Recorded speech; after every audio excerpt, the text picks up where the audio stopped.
जय श्री राधे। दोस्तों, क्या आप जानते हैं कि ठाकुर बांके बिहारी जी के चरणों के दर्शन साल में केवल एक ही दिन अक्षय तृतीया पर होते हैं। आज हम आपको इस अद्वितीय परंपरा और इसके पीछे छिपे रहस्यों के बारे में बताएंगे।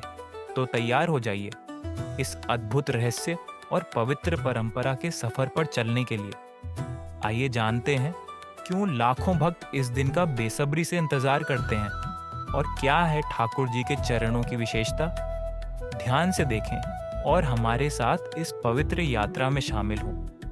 ठाकुर बांके बिहारी जी के चरणों के दर्शन साल में एक ही दिन अक्षय तृतीया पर होते हैं, जबकि साल भर आराध्य के चरण पोशाक में छिपे रहते हैं। इसके पीछे रहस्य ये है कि शुरुआती दौर में जब स्वामी हरिदास अपने लाडले बांके बिहारी से लड्ढा थे और उनकी सेवा में ही दिन गुजारते थे, तब ठाकुर जी की सेवा भोग के लिए धन अभाव रहता था। ठाकुर जी का ही चमत्कार था कि इस अभाव को दूर करने के लिए हर दिन आराध्य के चरणों में एक स्वर्ण मुद्रा मिलने लगी, जिससे स्वामी जी अपने लाडले की सेवा करते रहे।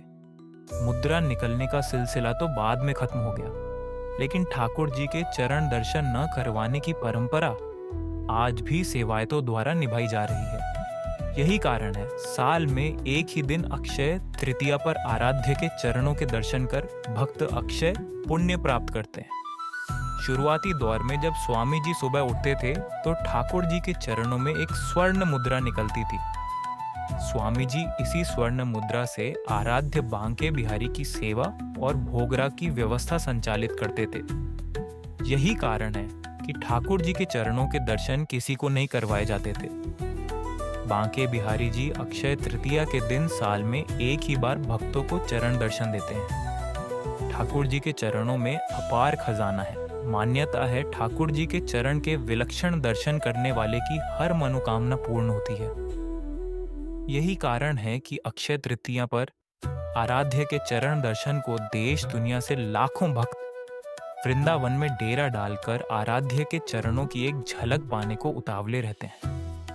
इस दिन ठाकुर जी सुबह तो राजा के भेष में चरण दर्शन देते हैं और उनके चरणों में चंदन का 1.25 किलो वजन का लड्डू भी रखा जाता है।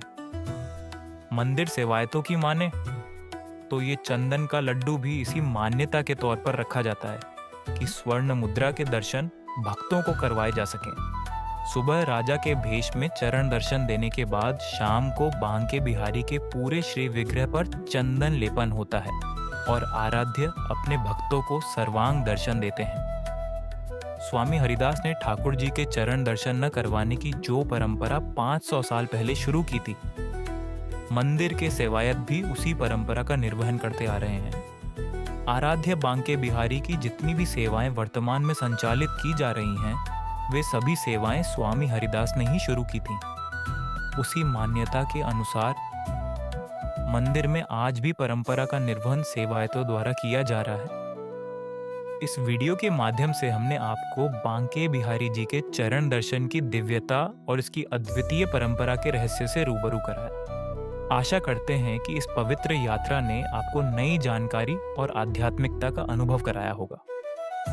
ठाकुर बांके बिहारी जी के चरणों के दर्शन की यह विशेष परंपरा हमें याद दिलाती है कि आस्था और विश्वास हमें जीवन की कठिनाइयों से उबरने की शक्ति देते हैं। अगर आपको यह वीडियो पसंद आया तो इसे लाइक, शेयर और सब्सक्राइब करना न भूलें। हम आपसे आगे भी ऐसे ही रोचक और आध्यात्मिक वीडियो लेकर मिलेंगे।